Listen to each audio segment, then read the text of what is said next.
So thank you everyone for joining us today. My name is Rudi Cohen. I'm the teacher trainer and academic consultant for National Geographic Learning here in Vietnam. It's a pleasure to join you guys today. I'm so happy that there's so much interest in this topic. I think that these days teachers are really focused on developing their, practical knowledge about teaching online. And I think that teaching exam preparation online is something that a lot of people find challenging.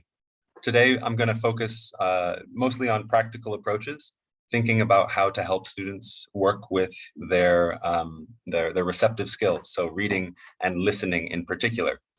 I'm not going to be using IELTS specific books because I think that a lot of us have to use general English or academic English books with our students, but then we keep an eye towards the IELTS exam, right? So that's the approach I'm going to be taking. And I'll be sharing with you a variety of different kind of practical ways to use the tools you have, and also to focus on a few different textbooks that National Geographic Learning offers. Let me see real quick.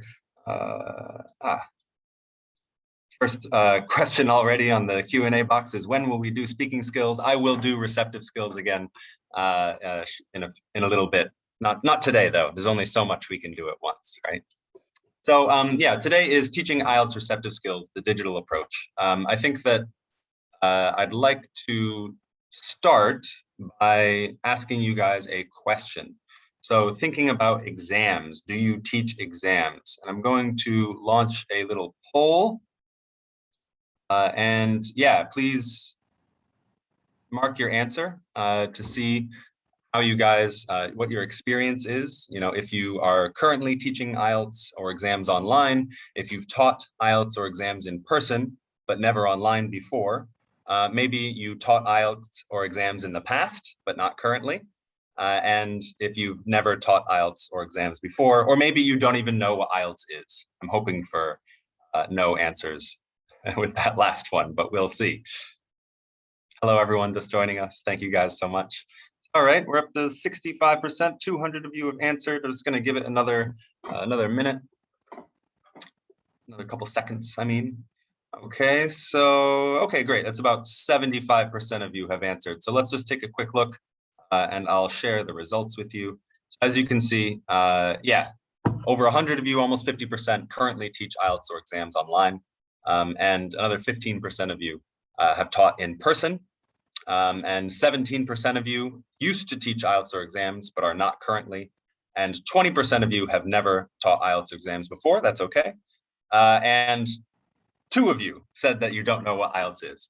So IELTS is the International English Language Testing System. It is probably the most common English exam, international English exam that is used here in Vietnam and across the world. It's very important for students to, for a variety of reasons. Many students need to take it if they want to study abroad, if they want to get into kind of some international programs at universities here in Vietnam. Many Vietnamese universities use IELTS exams as an exit requirement, that they have to, get a certain score by the end of their time at school. And it's really important for immigration to certain countries, particularly useful for the UK and Australia. And it is created by Cambridge IDP and some other partners. So it's an international standardized exam, and it's very challenging for students. It's designed to be challenging. So I want to start with a quick question for you guys, and we'll do this one in the chat box, and I'd love to see what your answers are to this. Is teaching IELTS different from regular teaching, and how? So this is your guys' opinions, your experience. Yeah, in your opinion, is teaching IELTS to students different from regular teaching? And we can think about, teens or adults, because both groups really have a lot of IELTS exams. So yes, totally, it's very academic. This is true. Yes, we're teaching English.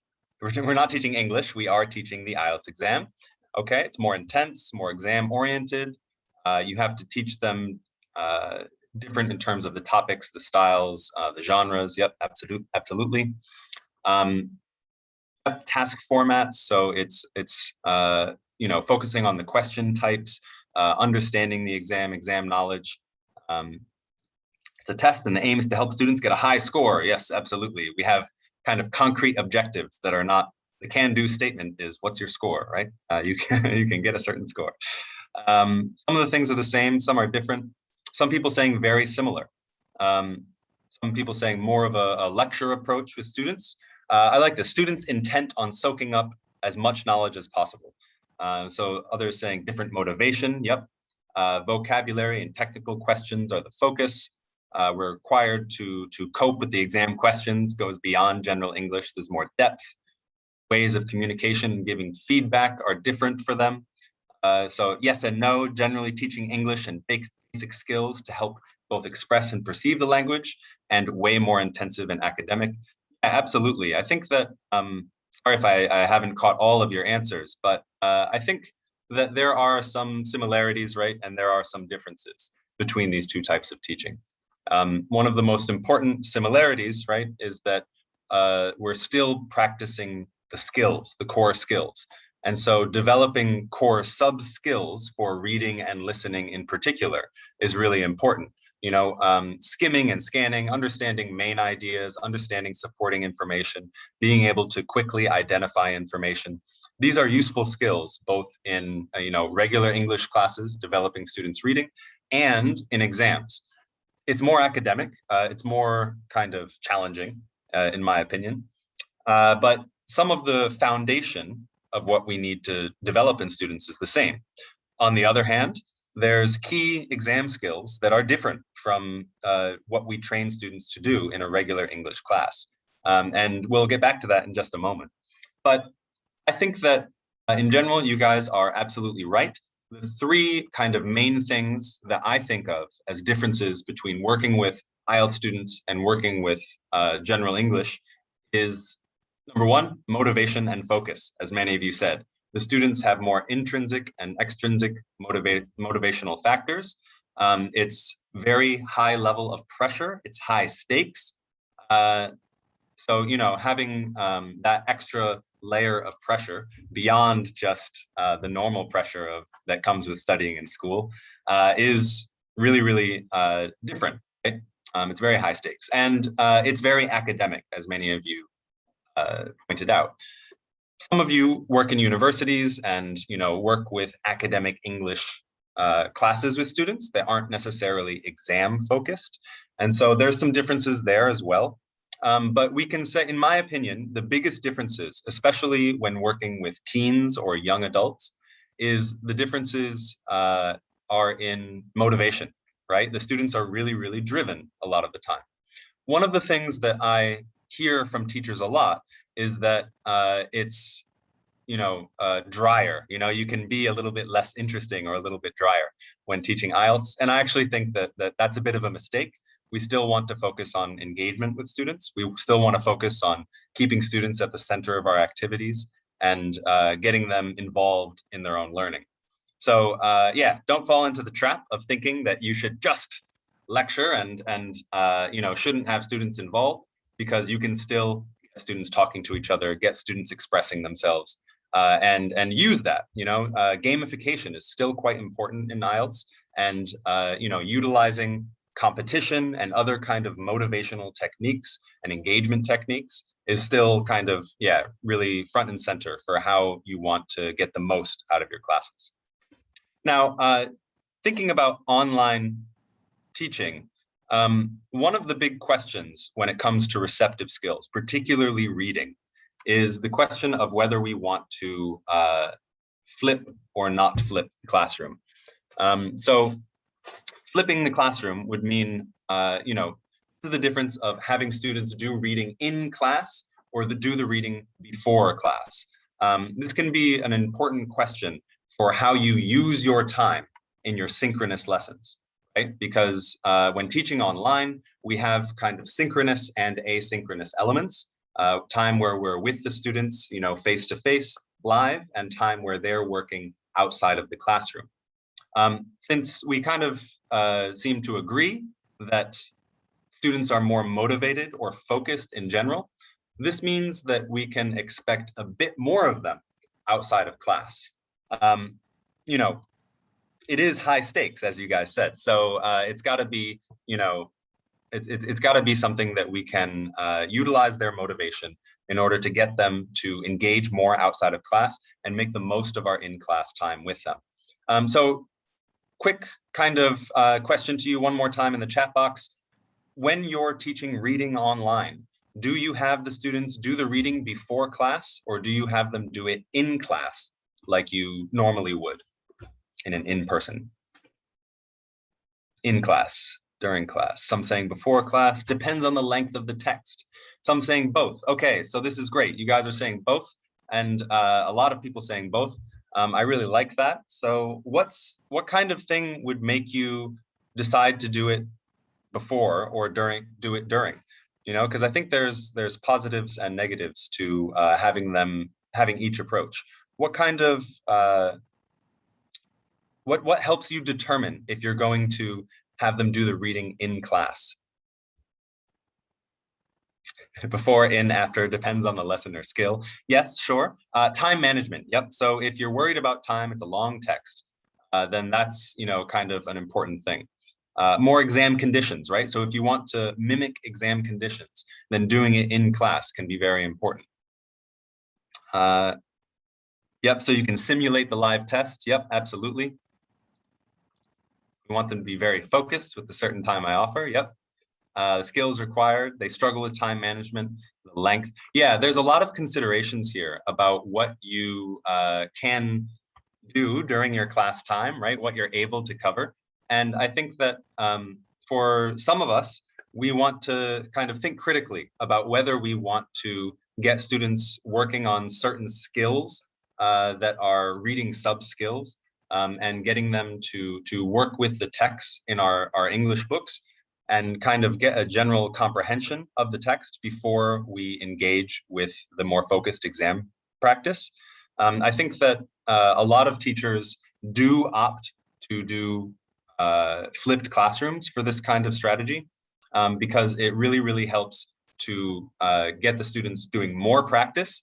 And there's so many resources out there for practice tests.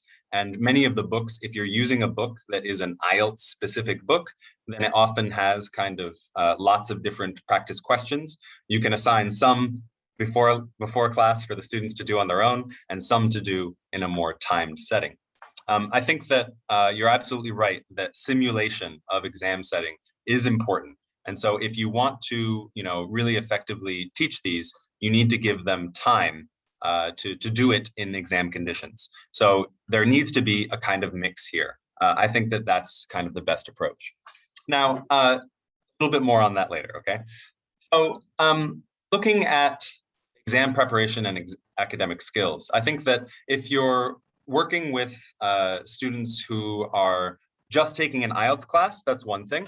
But a lot of us want to help our students prepare for exam success when they're doing their general English courses, or if they're using a more generic academic skills course. I think this is true in a lot of universities where we have classes that focus on academic skills, whereas private language schools tend to have more exam prep specific classes, right?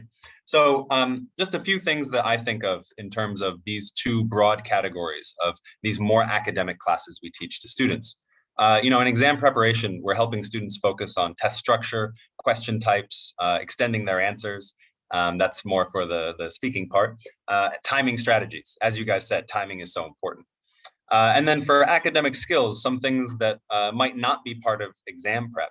Identifying purpose or opinions, writing as a process, and critical thinking, collaboration, those 21st century skills, right, that have kind of less of a focus in an exam course. On the other hand, there's lots of overlap. So things like note-taking, keywords, word building, skimming and scanning, organizing ideas, these kinds of elements are kind of overlap between what academic skills programs focus on and whether we're doing exam or not as part of the focus. So yeah, really nice comment here from Thomas. English proficiency will have a good IELTS score, and you don't have to use a textbook that has the words IELTS on the cover. 90% is proficiency, 10% is exam skills. So yeah, I mean, that's a really good point, but I think that there's a really important phase where students get familiar with the exam, familiar with the question types. It's really easy to make mistakes with the expectations of the IELTS test. If students go in blind and they're at a, we could say they're at a B2 level, but they've never studied IELTS before, it's very likely that they'll underscore based on their actual level, just because they're not familiar with the exam. And that's where some of these, understanding the structure and the question types and timing strategies becomes really, really critical. And it can cause students to really bump up their scores. So where can we focus? I think that if you're working with a non-IELTS textbook, right? And you want the students to develop some of the key skills that they need to be successful, I think that, these are kind of the areas where we want to focus with our students. We want to help them with efficient, note-taking or understanding what they're listening to or what they're reading. Keywords, word building, skimming and scanning, organizing ideas, question types, predicting answers, and timing strategies, right? So if we want to do these with students, then we need to give them focused practice, and we need to know how to do that in a digital setting, right? So for, in general, sub skills that we want to practice with students are for listening and reading, right? These are some of the ones that I really, really like to focus on. So for reading, scanning and being able to quickly find information is absolutely important. This is a really, really critical skill, and one that we can make more fun when we're teaching online, in my opinion. Understanding main ideas and supporting ideas, right? Getting them to be able to match headings and things like that. They have to be able to identify main ideas across multiple paragraphs. Identifying supporting ideas really helps them see kind of the reason why an answer is right. And structure awareness, right? So we need to be able to help the students understand the structure of the reading, and that can help them find the answers really quickly. And then on the listening side, we need to help them with focused listening, right? Listening for specific information. So they need to be able to identify, right, what the information they need to listen for is, so that focused listening can actually happen. And then, yeah, main ideas and supporting ideas, that evidence or the details. And then, of course, a big one is distractor awareness. Is this a complete list? No, but we only have a limited amount of time together, so we can't cover everything, right? So when we're practicing these things with students, we want to make sure that we're, giving them kind of step-by-step process of practicing it. I think that, and yeah, thanks for sharing some more resources in the chat box. Be sure to have your chat open. There's a lot of really great ideas going around. So yeah, I think that if we look at reading first, right? I think that reading, here I have an example from Pathways, one of our academic skills programs. And we have, matching headings and these kinds of things are one of the key ways that we are helping students, right? So there's useful headings and images here. Of course, on the IELTS or another exam, we should probably focus more on the headings and subheadings than on the images themselves, right? So the reason for this is that the exam is written with this strategy in mind. It's written with the headings being important in mind. So the headings are written with a purpose. So here are our headings, right? Toucan bills and car safety, shark scales and swimsuits. Okay, great. So if we are looking at our questions here, we can see these are the questions that came before. We have some, pre-reading vocabulary, academic vocabulary, and then predicting is one of the key kind of focuses here. I think that, having prediction activities before reading is best practice when working with IELTS receptive or either one of the IELTS receptive skills. It's marked really clearly here in the textbook. And I think that, if your book doesn't have that, it's important that you're helping the students be aware of what sub-skill we're practicing, what exam skill you're practicing. So keeping students aware of the techniques and the strategies you're doing is really important. Some books do this, some books don't. And so you'll want to, it's on the teacher, right? It's the teacher's role to make the exam skills practice explicit. So don't forget to make time for that. General English books don't usually have this kind of signposting, so we want to be sure students know what we're doing. So if we look at the toucan reading itself here, we want to help put some skimming and scanning vocabulary practice here. So real quick, what in the chat box, what paragraph talks about cars? Which paragraph talks about cars, A, B, or C?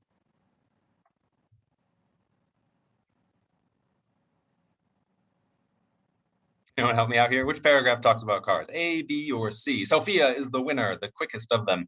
C, that's right. So what is, looking at that paragraph, what is an academic word that relates to cars in this paragraph? What's an academic word that relates to cars in this paragraph? Okay, automotive. Robert, you're the winner on that one. Excellent job. So quick question. What part of speech is the word automotive? What part of speech is the word automotive?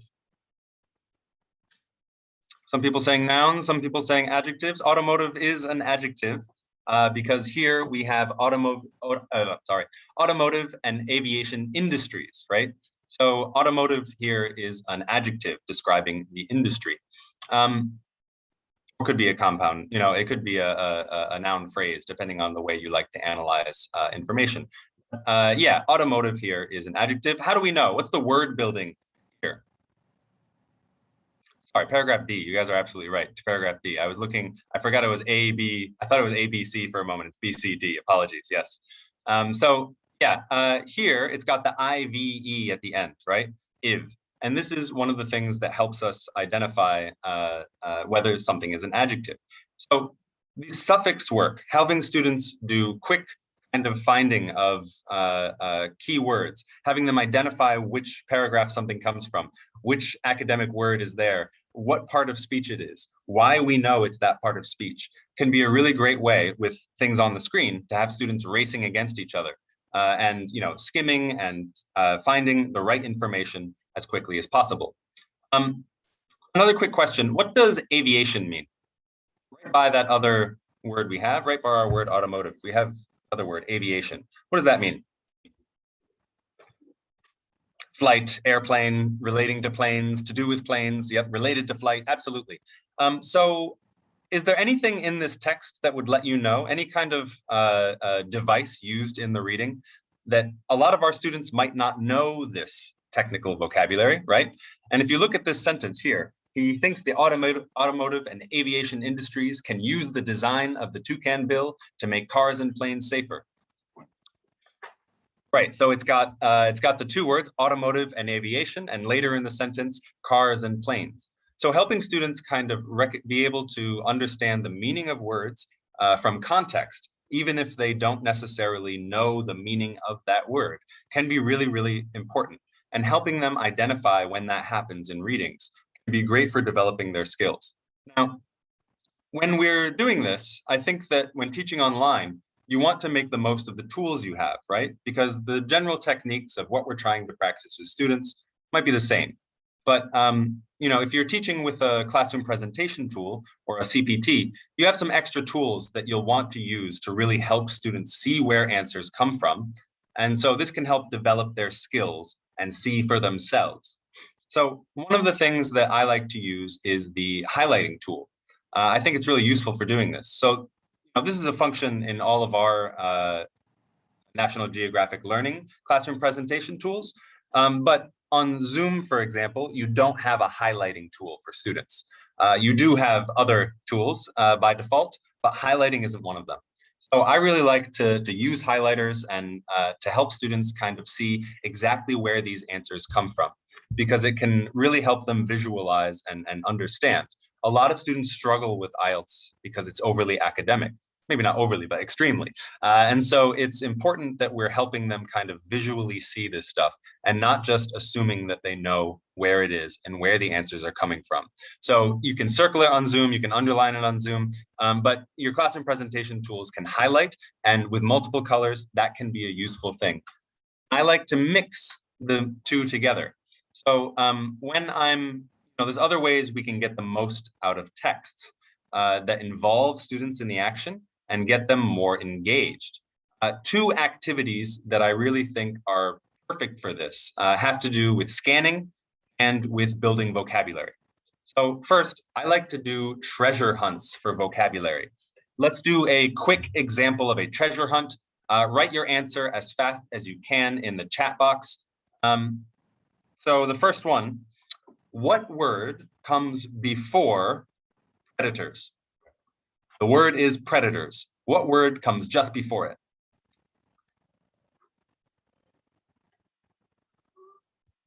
Warning, absolutely right. Yeah, so by getting the students to, this isn't, from the questions on the page, I'm just mining this for more use, right? To get the students to practice their skills. All right, let's do another one.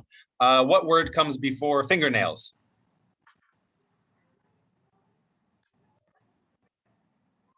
Simon Ward's got it. Human, that's right. And last one, what word comes before impacts?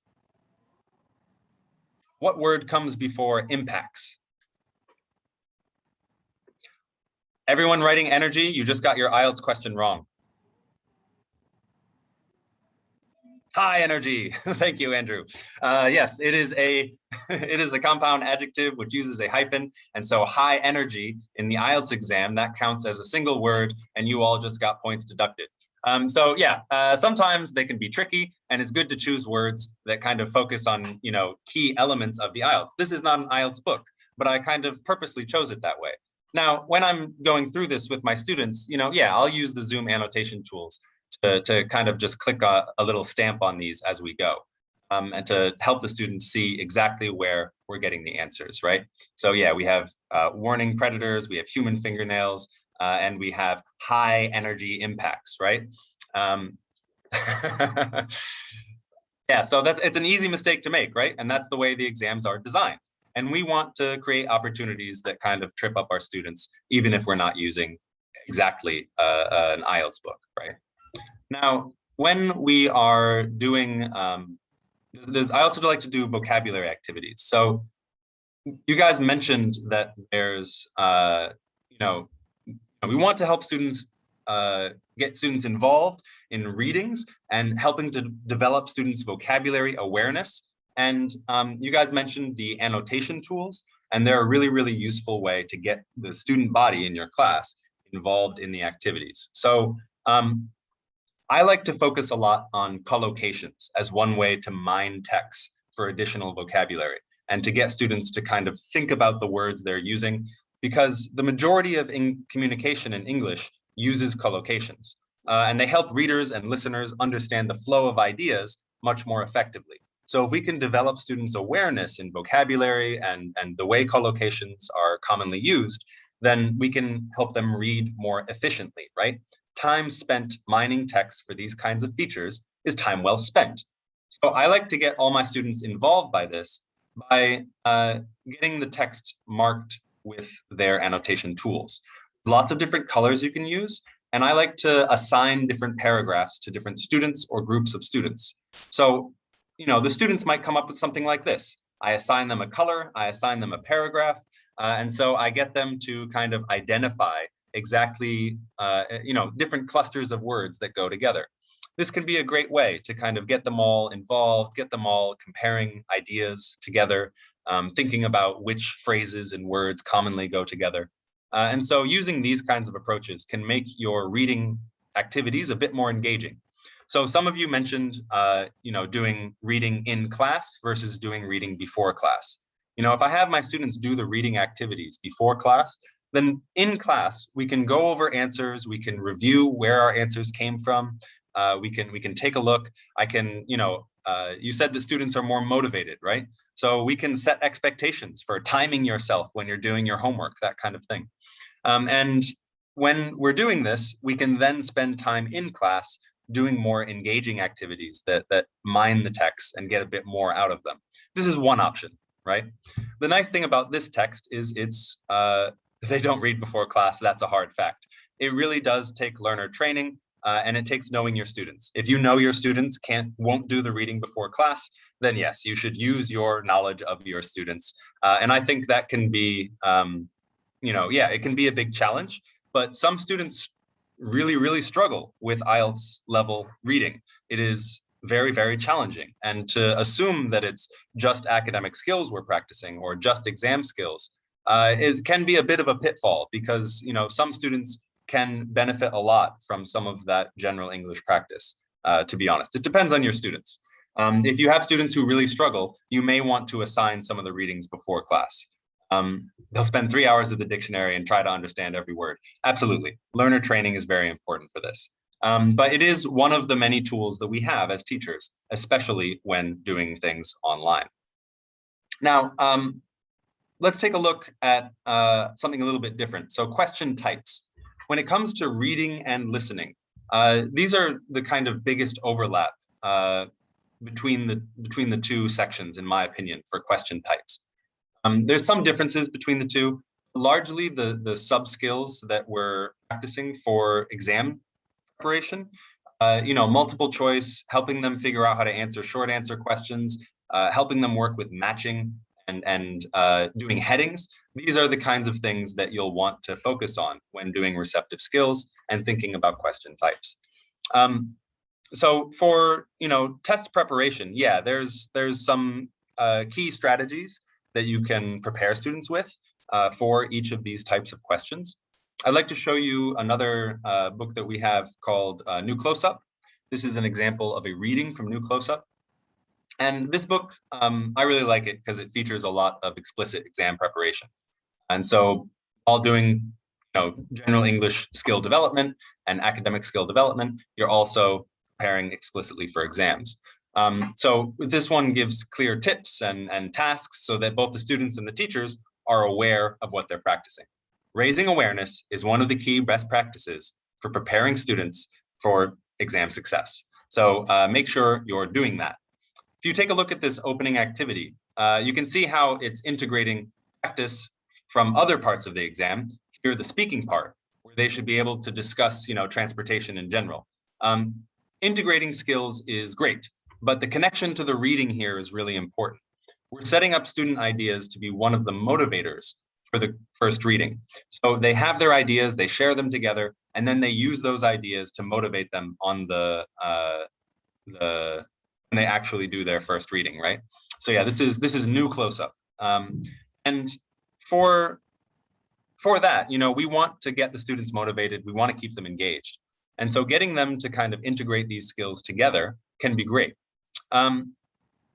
I like to put them in breakout rooms beforehand, get them to talk about a speaking task related to the topic. It can help activate schemata, get them thinking about the words, ideas, and concepts that they already know. And that can be a really useful way to build into a reading or a listening. So by getting their ideas first and getting them to come up with some of their own ideas, that can give them a great reason to naturally skim, right?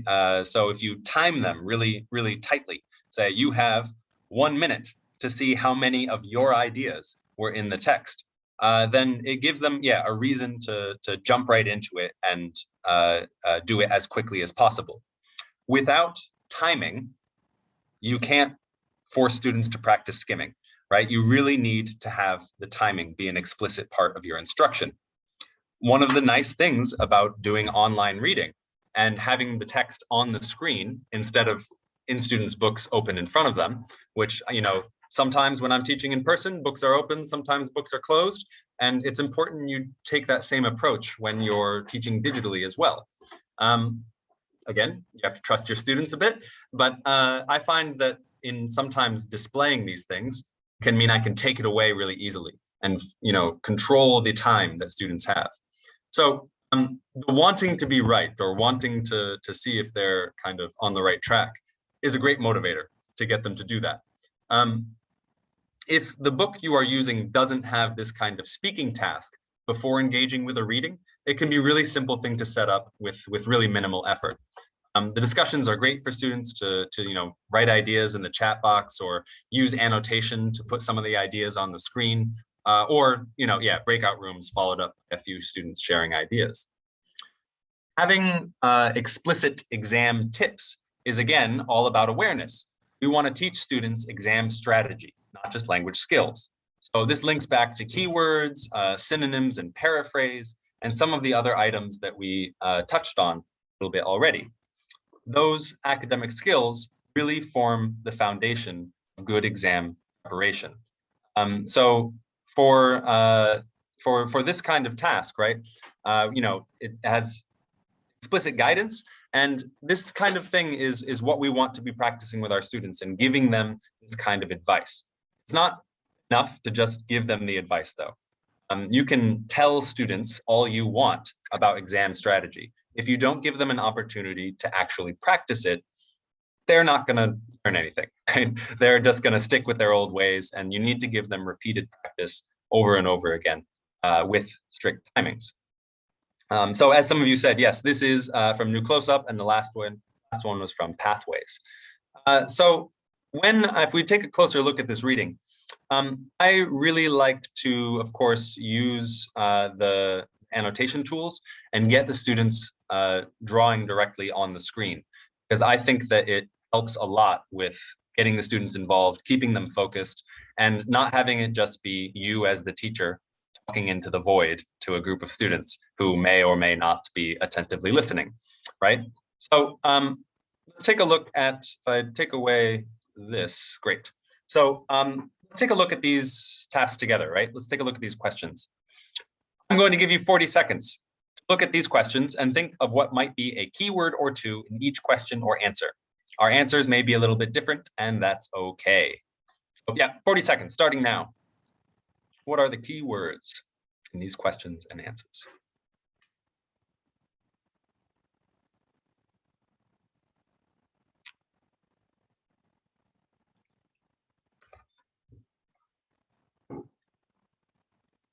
Feel free to write some of these ideas in the chat box. Love to see it. Can help us all think about it.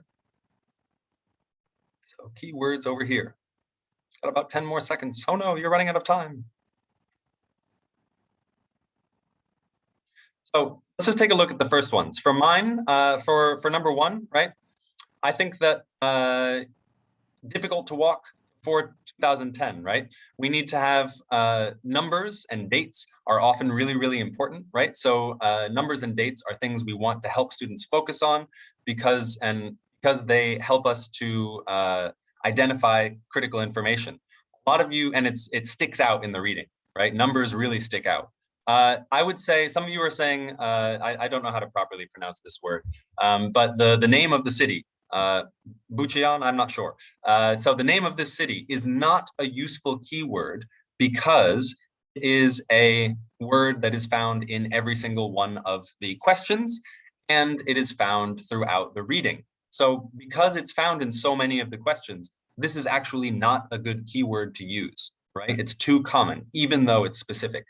And so for these other ones, I think buildings, bikes, and pavements weren't wide enough. I find that helping students focus, if you look at multiple choice questions and you think, these two are positive, right? There were a lot of, there were too many, and the pavements weren't. Focusing on those negatives can be great. Here's some of my others for the other ones. Your ideas may be the same, they may be different, right? So, didn't want to cycle, the air, not safe, and, didn't have bikes. I decided not to underline that because I think that that's, what am I going to do? Underline didn't have? Maybe, but that might not help me find the answer. Right? Keywords should help us find the answer. Some people call them anchor words, and that's really useful for listening, right? Anchor words help you know kind of that the thing before it or after it is related to the answer. 2C is a weak distractor. That's right. This is a weak distractor. So it's pretty clear just by looking at it and thinking about it that this probably won't be our answer. I think that it's important to take time to have students identify these things and put them on the screen, have them say, compare with a partner. If I'm doing it in person, I have students underline them on their own, and then I have them compare with a partner and see if their ideas are the same or different.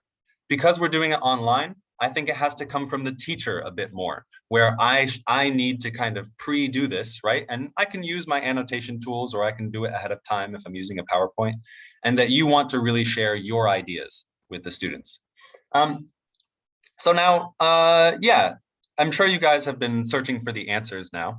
And I think that if we want to help the students find the answers, we also really need to do that same underlining and spending the time really doing that. So, for the first one, pavements on the streets were narrow. Okay, this helps us. Now, class, what is the change from the question to the answer? How did the vocabulary change? Is it the same form? What's different? How is this answer different from? Aha, it uses an antonym, right? So instead of weren't wide, I mean, it's a synonym paraphrase. Instead of weren't wide, they say narrow, right? So yeah, narrow equals not wide. It's not quite an antonym, right? Because it's just, narrow and wide are antonyms, but not wide and narrow, that is the same meaning, right? So it's a bit of antonym, a bit of, kind of just helping the students look at these words and understand the relationships between them can really help us to develop their awareness and develop their vocabulary skills. It helps them identify key words to spend time doing this. I'm sure we could all argue about whether that's a definition, a paraphrase, or an antonym. It's a little bit of everything. So for the next one, when we're getting the students to look at the second one, right? They didn't want to cycle because, so we have dangerous to ride bikes, right? Sorry, dangerous to ride bikes. So what's the difference here? Okay, wasn't safe, dangerous, right? You want to help the students really identify those differences, because this is one of the ways that we can help them to find answers, right? For the next one, cycle paths were built. This may be the key, right? So for number 3, changes make it easier to, which one of these? This one's hard, right? Because in the text, they mention music performances and hip hop dance shows. There are regular music performances and hip hop dance shows. This is a distractor. That is not the best answer. The best answer is based on cycle paths built, free cycle training courses, etc. Bike sharing schemes, all of this, adds up to a stronger answer that travel around the city by bike. So helping students see sometimes, yeah, you thought that was the right answer because it had this distractor, but really focusing on that and taking time to do that with students. That's one of the reasons why flipping the classroom and doing pre-reading, having them do this stuff beforehand, can make more time for focusing on strategy and answering the question why. I think that that's time really well spent in an online class, and getting them to focus in this way can be really helpful. Right? So yeah, the other ones, let me see. This one is also very tricky because it doesn't go in the right answer. What do they have now? Places to buy books, and they mention libraries in here. That is not a place you can buy books, right? So that's a important definition. And better system of buses and trains, more places to park their cars. Mention new subway stations with connections to buses, easier to travel by public transport. So public transport, system of buses and trains, right? So helping students identify this. And then the last one, today is well known for parks, cafes, or stations. And can anyone identify what the answer is here? Green spaces, right. So here we have a alternative way to say it, right? And in each of these, we're really focusing on that. So when we're identifying keywords in the IELTS exam, one of the most important things that students can know is about, that they're not going to use the same words. You have to know synonyms, antonyms, and paraphrase. So I think that develop community gardens. Yeah, community gardens also a good one there. So by having the students look at these key words, with their partners or as a class, and then getting them to come up with synonyms or different ways to say it, alternative options, antonyms. This kind of work is really important. One of my favorite ways to open online IELTS classes is to give them a bunch of key words from our previous lesson or from our old readings, and to have them come up with words at different registers. For example, giving them kind of common words for things, having them come up with more academic ones, giving them one word, having them come up with synonyms and antonyms. So it can be a great kind of warm-up activity to get students started, and keeping that be a standard part of your lessons. Quick question, are the answers to the questions in the sequence in the paragraphs of the text like that a standard conventions for IELTS? Most of the time, questions and answers will come in the same order, but it is not 100% true. I have seen IELTS exams before that have answers out of order, though it is very common to have them go in order, especially if you have kind of infographics or if they're working with pictures and they have to label pictures and things like that, it often will go in order. But for multiple choice questions, most of the time, but not always, unfortunately. So for identifying keywords, this is one of the things that I think this is from the Life series, which is a very popular adult series in Vietnam. This is the pre-intermediate level. And so when we're identifying keywords, right, we want to do names, dates, or technical vocabulary. Now, when we're doing listening, you can think of these as anchor words, right? And so the best practice is to have students identify them on their own, then compare to a partner or the teacher. If we looked at activity 5, we might come up with some of the keywords here, and just in the interest of time, what do you guys think? I think that 4 deserts, environmental projects, and wall are probably my 3 ones. And identifying these keywords and practicing these skills helps them also focus their listening, which is critical for success on the exam. But don't forget that there's other tools that can help you kind of develop students' awareness and help them see the answers. After you've done listenings and gotten them to see or to hear and attempt to find the answer, some of the programs you use, like with Life and some of our others, have interactive tape scripts that while they're listening, it can go through the listening and highlight the words that are being said. This can be really useful for students to go back again and kind of identify what the synonyms, what the paraphrase were. And it's a really useful tool for refocusing students after listening, helping them check their answers. And so these are, I find, really useful when teaching online, because I can really kind of show it to students front and center and keep them very, very aware of why the answer was what it was. You can give students practice over and over and over again, and that's good. Lots and lots of practice is one of the keys. But that, taking advantage of, the tape scripts that are available to you is something that can help students develop their own confidence and awareness, help them notice those distractors, help them identify things that they missed, right? Because students will always miss things. I think I've probably taken practice exams for the listening and reading maybe half a dozen times in my career. And I don't think I've ever gotten 100% of the questions right. There's always one that I mess up. And so being able to go back and really hear why, see why, helps us develop awareness of those things. So don't forget to use the tape scripts. Since students can't check their answers, with a partner, sometimes using tape scripts helps to give them another opportunity and a little bit of diversity in the way they're doing it.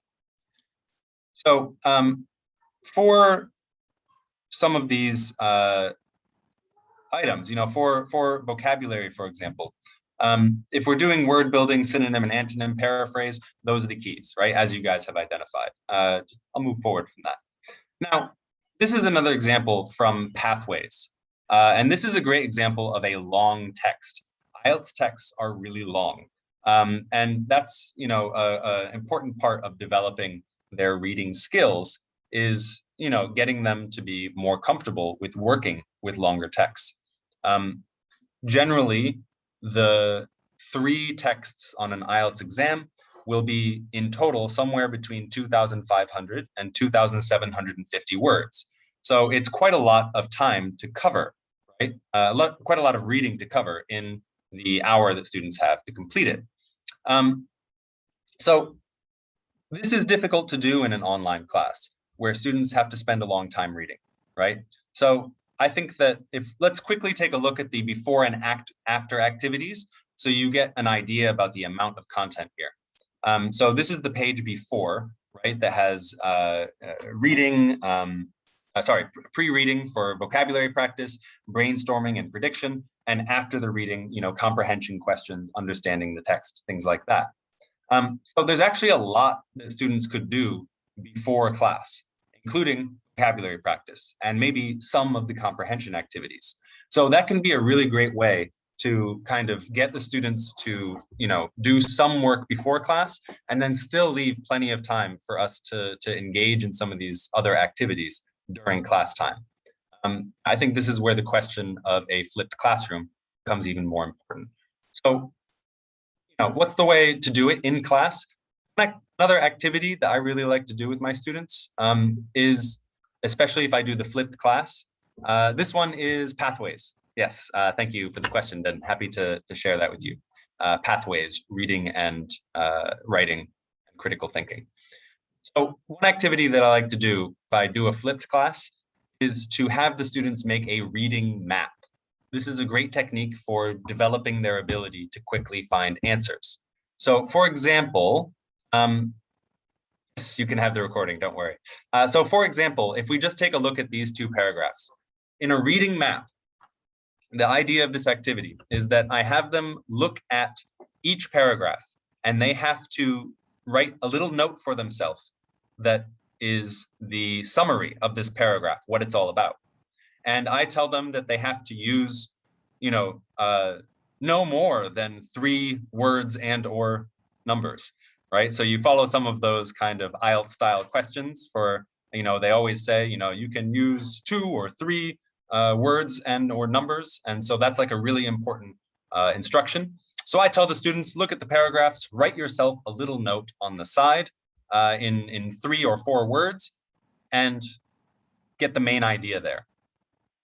So looking at these, what for that first paragraph or second paragraph, how can you summarize that in 3 or 4 words, note form?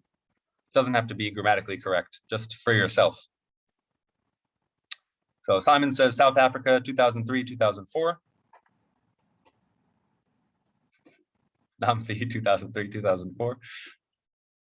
Any others? Working abroad.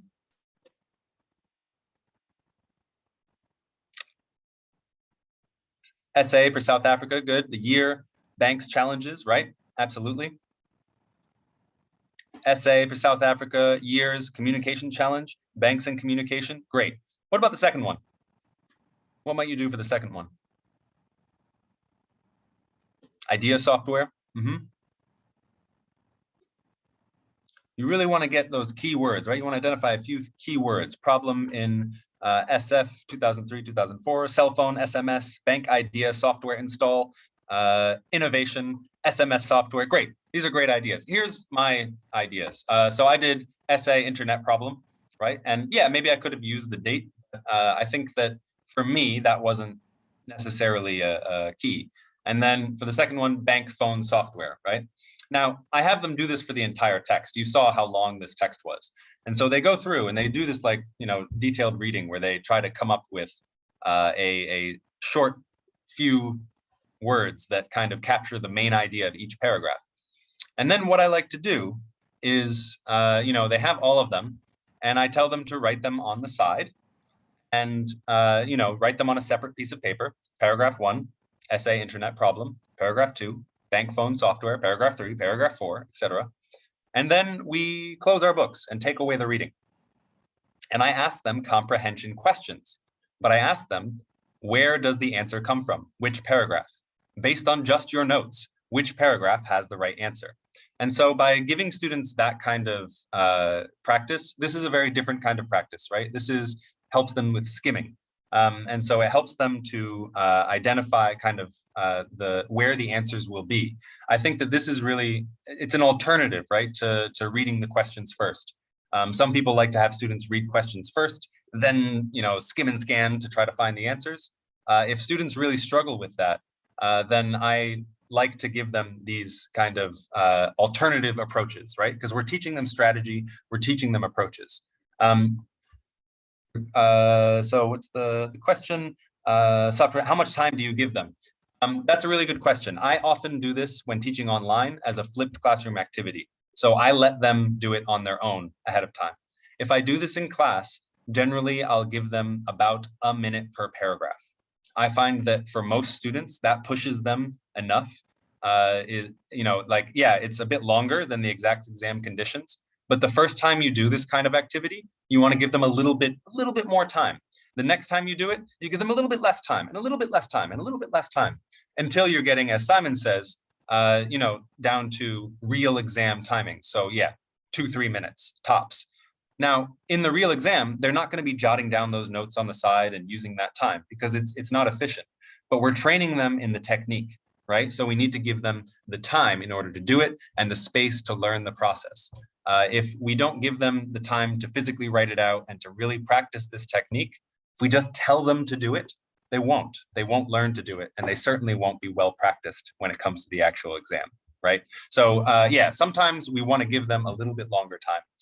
And working online, you want to be patient with students. Patience is one of the most important qualities that a teacher can have, and I find that that's even more true when working online.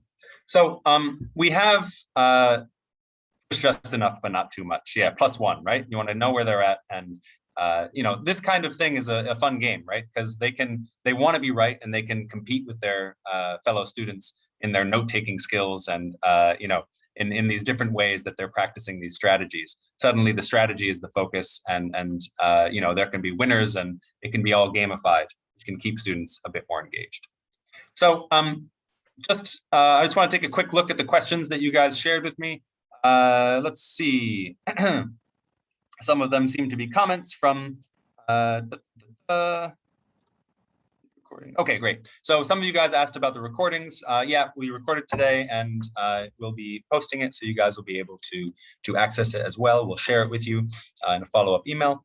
And yeah, if you want to, I hope some of these techniques were useful for you. I find that knowing your tools is really important, and knowing kind of keeping focus on the way to keep students engaged.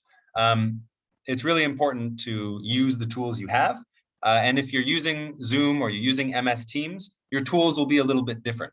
And if you're using a book with software that supports you in that synchronous teaching, it allows you to kind of do some of these more getting everyone involved and identifying key information, helping the students really walk through the process, right, of looking at this information. So as I said, the 3 books we looked at today were Pathways, New Close-Up, and Life, which are 3 great programs for doing both general English, doing academic skills work, and sneaking in some of that exam preparation. If you like to learn more, we offer a variety of webinars at a global level, at a regional level, and like this one at the local Vietnam level. So webinars.eltngl.com is where you can find our global series of webinars. They are all up there forever, so they're all free to join, free to go back and view anytime. There's quite a number of ones on there about teaching online, about teaching exams, teaching academic skills, and I think that that's really, really helpful. We also have our local nglasia.com webinars. We have some fantastic, really practical webinars that are focused on kind of using teaching like best practices for skills. And here's a quick clip of some of the ones that are coming up. Yeah, please check these out. We're always happy to have everyone join with us and join together as educators in a community. So yeah, thank you so much, everyone, for joining me today. Don't forget to fill in the feedback form. Let me know kind of how you guys felt about today, what you'd like to see more of, what you'd like to see less of. And yeah, thank you. I hope this was useful, and I hope you guys stay safe and happy teaching your exams and any other topic that you guys are teaching. Thank you, everyone. Yep. And have a wonderful weekend, right? It's Friday. Take care, everyone.